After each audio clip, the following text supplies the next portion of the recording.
All right, hey guys, I'm back. I want to do a quick-ish video on how to do this on DESMOS. It's really important, and if, again, your student struggles, I'm not ashamed to say this, if your student struggles and calculator is allowed, teach them, make sure they know how to do this, okay? I think majority of them probably at this point, calculator is allowed because it's big into graphing, which is what the graphing calculator does. Even if they know how to do it, did you guys see how long it took me to do that working it out by hand? Okay, DESMOS is a lot quicker, okay? So I tell my students, even if you are, like, you know how to do it, it's just quicker, okay? So let me show you how to do this. All right, guys, and I know this is not ideal, but I will show you here in a few minutes what we are doing, okay? I want to kind of zoom that in if I actually won't let me, so I will type and then I'll show you. Okay, so here is a calculator. Here is a typewriter. We are going to be using that. I'm sorry about my ring light. Again, I'm still trying to figure this best way to do this out, okay?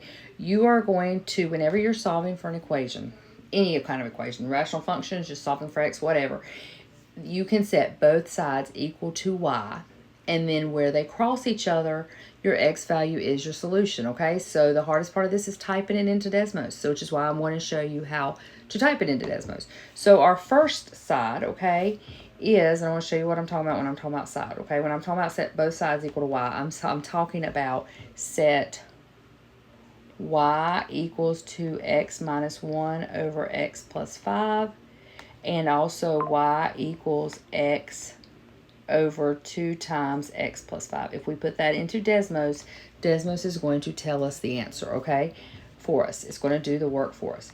So we're going to go over here, and I'm going to put y equals, and then I'm going to do a parentheses just because we're dealing with fractions. I want to make sure it gets all of the parts. So I'm going to go over here, do my denominator sign, and I'm going to just type in that first numerator, numerator term, x minus 1. 1.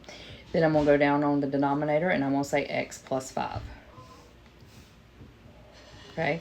Then I'm going to make sure I do this arrow to get out from under the denominator. I'm going to do my closed, and see it's already graphing over here, okay?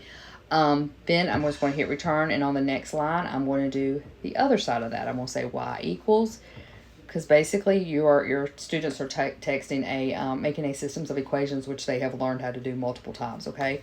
So same thing, I'm going to do my big parentheses to kind of encompass all of it. I'm going to do my fraction bar to let them know I'm going to have a numerator and denominator. I've got x on the top.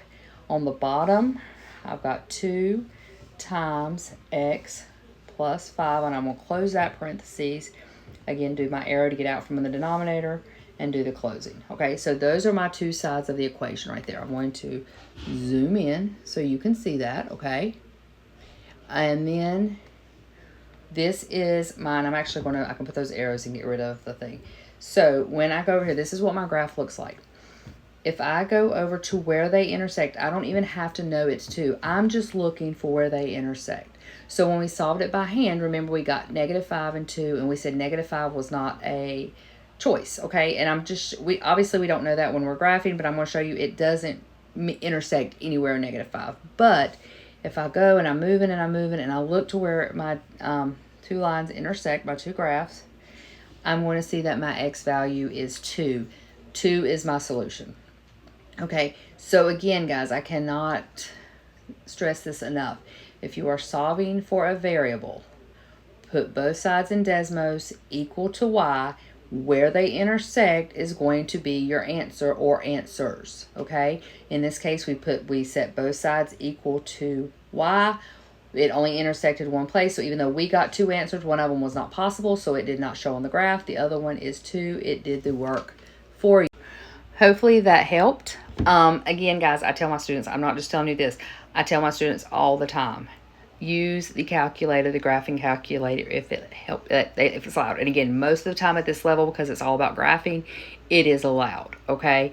Now, individual tests, that's up to the teachers. But the EOC, the EOG, whatever, if the calculator's allowed, use it. Because even though I know how to do that by hand, if I'm on a test, by golly, if I'm not going to put it on DESMOS and let it do the work for me. Okay, guys? Work smarter, not harder. All right. Hope this helped. Bye.